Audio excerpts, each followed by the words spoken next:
The design brief for Ghost came to the studio with hundreds of pages of our customers' insights.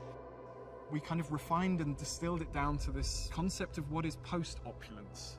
And what do I mean? It's about refinement, about reduction, about simplicity. It was about something that doesn't shout at you, but it whispers. We were pursuing this minimalist aesthetic. That was our absolute objective.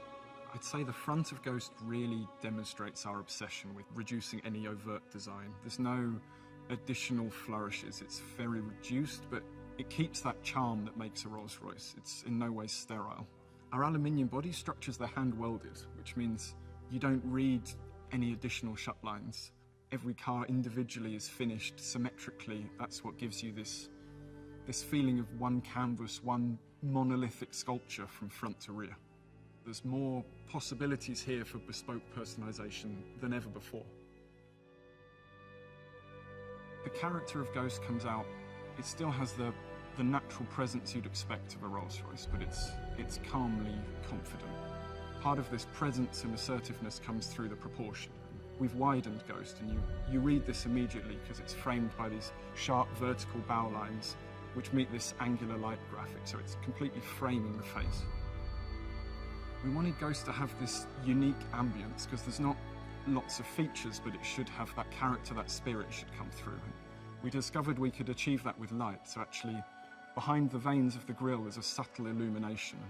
Actually, we fine-tuned the shapes and even brushed the back of every vein, that you just get this subtle glow, that it removed any sense of anything ever being sterile. It should always have this warmth of a Rolls-Royce, this gentle glow.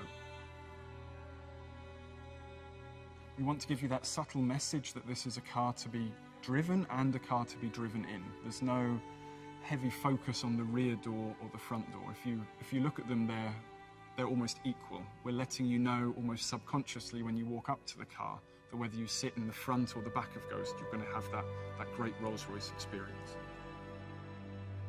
The rear of Ghost, it continues this yachting analogy.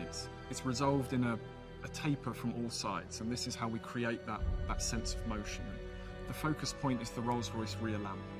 This simple red square ring has become a tenet of modern Rolls-Royce design. But here we've modernised it. It's actually leant forwards a little bit. It's more three-dimensional than ever before. The Ghost interior is meant to be a detoxifying space. We realised our customers have very complicated lives, so they're not looking for a constant reminder of their success. They're not looking for busy details. They want a thinking space. We found trying to do this actually makes it incredibly complicated, but for our craftspeople, the challenges are even greater. There's no distraction, there's no complicated patterns in which to hide any error, so a single stitch line must be perfect. The wood, for example, that you touch, it's not hidden under lacquer, it's open pore, so you can feel the veneer through it. And don't be fooled of what might be underneath there. This has got more technology in it than any other Rolls-Royce we've ever built, but it's only there when you demand it. The dashboard, for instance, the illuminated fascia, it's only there when requested. The effortless doors, there's not an additional button, it's the door handle. Everything is there to make it as calming and relaxing and uncomplicated as possible. Henry Royce said that small things make perfection, but that perfection is no small thing. And we discovered that really holds true today. This philosophy of post-opulence, this philosophy of refining to every detail, is what should make it timeless.